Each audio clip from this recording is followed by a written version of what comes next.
This is Bloomberg Businessweek with Carol Massar and Tim Stenovec on Bloomberg Radio. Well, shares of Boeing have shed more than a fifth of their value since the beginning of the year. Much of that in the wake of the near calamity on a 737 MAX 9 flight operated by Alaska Airlines earlier this month. That prompted authorities to ground the model and step up security of the company's manufacturing. And Carol, now the chorus of Boeing critics has grown louder as more top airline execs have called out the plane maker over a series of quality lapses that have upended the operations of a number of carriers. All right, well, we've got the guy who literally wrote the book about how Boeing got to this place. Very pleased. We've been looking forward to it all week to welcome our colleague, Bloomberg News Projects and Investigations reporter, Peter Robison. He is the author of the New York Times business bestseller, Flying Blind, the 737 MAX tragedy and the fall of Boeing. The book, by the way, a behind-the-scenes look at the dysfunction that contributed to one of the worst tragedies in modern aviation. Of course, the 2018 and 2019 crashes of the Boeing 737 MAX. Peter, Tim, joining us on Zoom from our Seattle bureau. Hey, Peter, good to have you. Look, we've been thinking about you a lot in the last few weeks because a lot of the discussion over what happened on that Alaska Airlines flight has had to do with manufacturing flaws in the culture at Boeing. And I'm wondering if anything that we've seen from Boeing this month, from the actual door plug blowing off to the grounding of the planes to the chorus of executives venting their frustration, has any of that surprised you?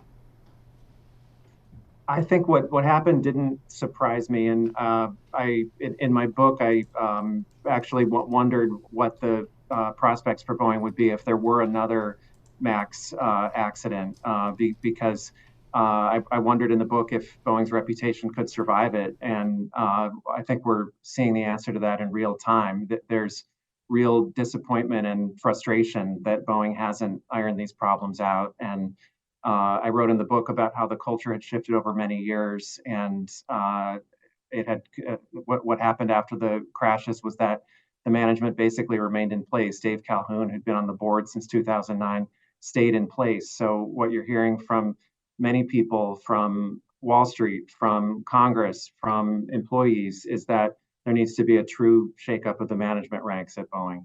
So, Peter, you talked a little bit about the lack of a culture shift following the first two 737 MAX tragedies in 2018 and 2019. But I'm wondering how far back we have to go to understand a culture shift that happened at Boeing when it turned from a company that was really focused on engineering to one that was focused on financial engineering. When did that happen?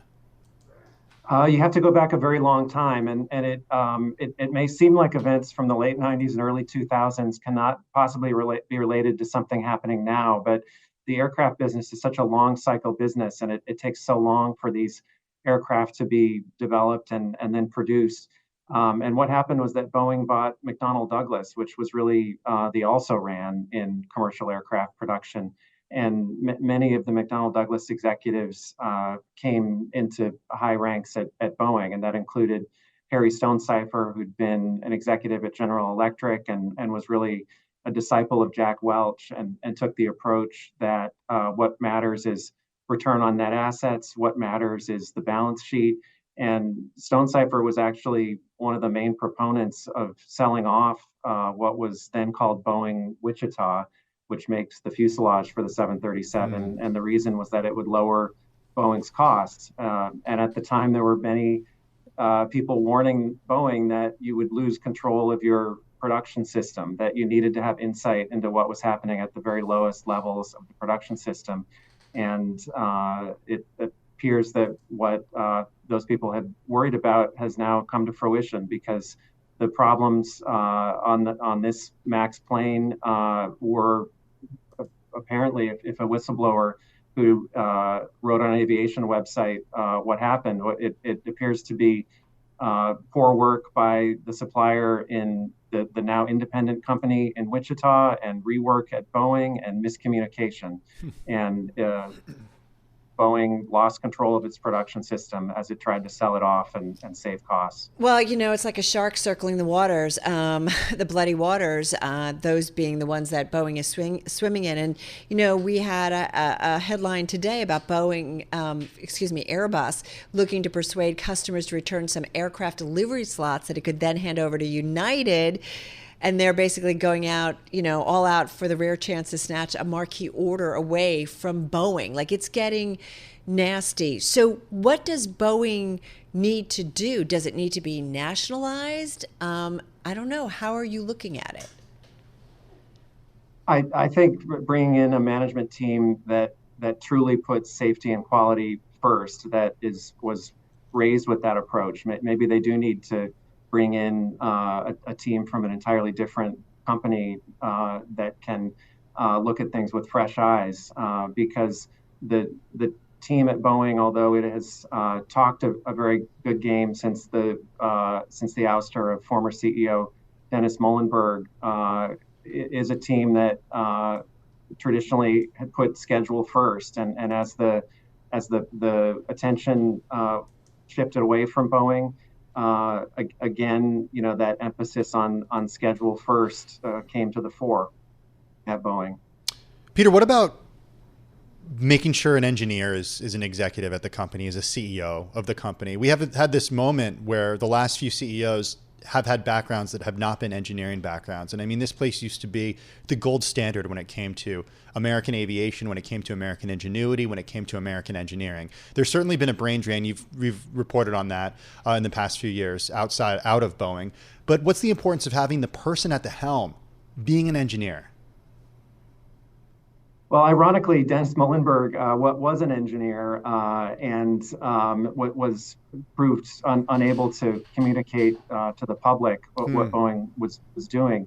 The one that got away at Boeing, though, is really Alan Mulally, who could have been the choice for CEO, even going back to the early 2000s. And instead, he went to Ford and turned around Ford. Wow. All right. So what do you think needs to be done? Because, it's interesting. If indeed United somehow, changes where it wants to buy its planes, I mean, that would be a huge loss, right? And a huge sign to Boeing and really the overall industry.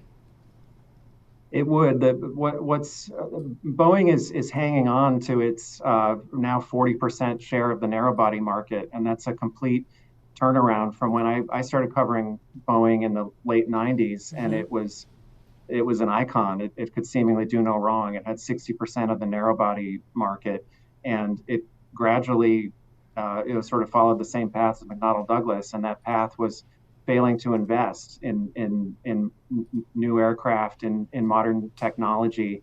And the way forward for Boeing is to invest, is to believe in commercial aircraft, and the 737 is failing in the marketplace, not only because of the quality problems, but because the A320 simply has more modern avionics. It has a more modern crew alert system, and buyers ultimately see that. But Boeing is protected in some ways because there are only two manufacturers, and Airbus's production slots are essentially sold out. But as you're describing, it's still finding ways to maneuver around that.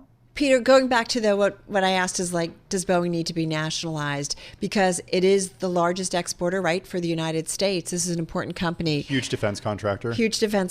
Just got about 30, 40 seconds left. Is there some role that the government needs to play? I mean, it kind of turns capitalism, upside down, but I'm just wondering. I couldn't say whether Boeing itself needs to be nationalized, but what is true in this case is that the FAA is taking a much more active role in overseeing Boeing, even to the point of limiting the production expansion that Boeing plans. And that you could say is a form of nationalism, in that the regulator is telling Boeing it cannot expand unless it's satisfied that it will do so in a safe manner. Yeah, it's really fascinating after, so many years of just trying to get the 737 MAX, back in, operation, and then to kind of come out and look like things were getting better, and then to find themselves here is just kind of staggering. Yeah, it's just amazing. Yes. Peter, really great. We've been hoping to get some time with you and so appreciate it. So thank you, and have a great weekend. Bloomberg News Projects and Investigations reporter Peter Robison joining us from our Seattle bureau. Check out his book, Flying Blind, the 737 MAX tragedy in the fall of Boeing.